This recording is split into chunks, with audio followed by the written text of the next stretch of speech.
2026 சட்டப்பேரவைத் தேர்தலுக்கு திமுக மும்முரமாக தயாராகி வரும் சூழலில் இளைஞர் அணியின் மண்டல நிர்வாகிகள் கூட்டம் திருவண்ணாமலையில் இன்று நடைபெறுகிறது. இதுகுறித்து விரிவாக பார்க்கலாம் இந்த செய்தி தொகுப்பில்.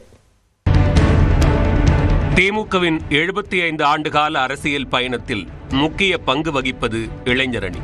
முதலமைச்சர் மு.க.ஸ்டாலினால் 1980ஆம் ஆண்டு தொடங்கப்பட்டு திமுகவின் ஆணி வேராக களத்தில் நின்று செயல்பட்டு வரும் அணியாக இளைஞர் அணி விளங்குகிறது. இன்றைய கட்சி நிர்வாகிகள் தொடங்கி அமைச்சர்கள் வரை கணிசமான செயல் வீரர்கள் இளைஞர் அணி பாசறையிலிருந்து பட்டை தீட்டப்பட்டவர்கள்தான். அந்த வகையில் திராவிட மாடல் பயிற்சி பாசறை கூட்டங்கள், தொகுதிதோறும் கலைஞர் நூலகம் அமைக்கும் பணிகள், திராவிட இயக்க வரலாற்று சுவடுகளை பதிவு செய்யும் முரசொலி பாசறை பக்கம், வாசிப்பை விரிவு செய்யும் வகையில் முத்தமிழறிஞர் பதிப்பகம் என தீவிரமாக இயங்குகிறது.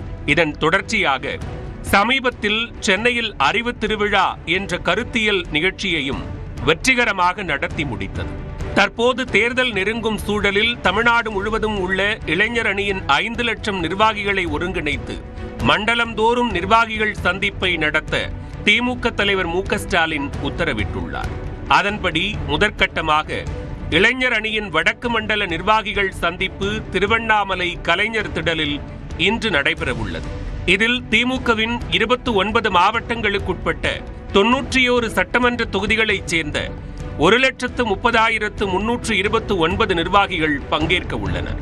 இளைஞரணி செயலாளர் உதயநிதி ஸ்டாலின் தலைமையில் நடைபெறும் இந்த நிகழ்ச்சியில் முதலமைச்சர் மு.க.ஸ்டாலின் சிறப்புரையாற்றுகிறார். நிகழ்ச்சியில் பங்கேற்கும் இளைஞரணி நிர்வாகிகளை வரவேற்று திமுக தலைவர் ஸ்டாலின் காணொளி வெளியிட்டுள்ளார். அதில் இளைஞர் அணியினரை கொள்கை அளவில் வளர்த்தெடுக்க இளைஞரணி செயலாளர் உதயநிதி ஸ்டாலின் பல்வேறு முன்னெடுப்புகளை எடுத்திருப்பதாக கூறி பாராட்டியுள்ளார்.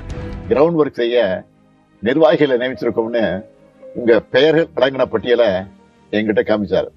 அதை பார்த்தப்போ 45 ஆண்டுகள் முன்னாடி 1980ல நாங்க இளைஞரணி தொடங்கினப்போ எப்படி பெருமையா இருந்துச்சோ அதே போல பெருமையாவும் கர்வமாக இருந்துச்சு. மாநிலங்களவையில் அண்ணா பேசிய போது I belong to Dravidian stock என தம்மை அடையாளப்படுத்திக் கொண்டதை குறிப்பிட்டு இளைஞர் அணியினரை வரவேற்றார். இந்தியாவிலே இன்னைக்கு தமிழ்நாடு தனித்தன்மையோடு இருக்கு. அந்த லெகசியோட தொடர்ச்சியா நீங்க வரப்போறீங்க என்பதை நினைச்சு எனக்கு பெருமையா இருக்கு. New Dravidian stocks, you are welcome.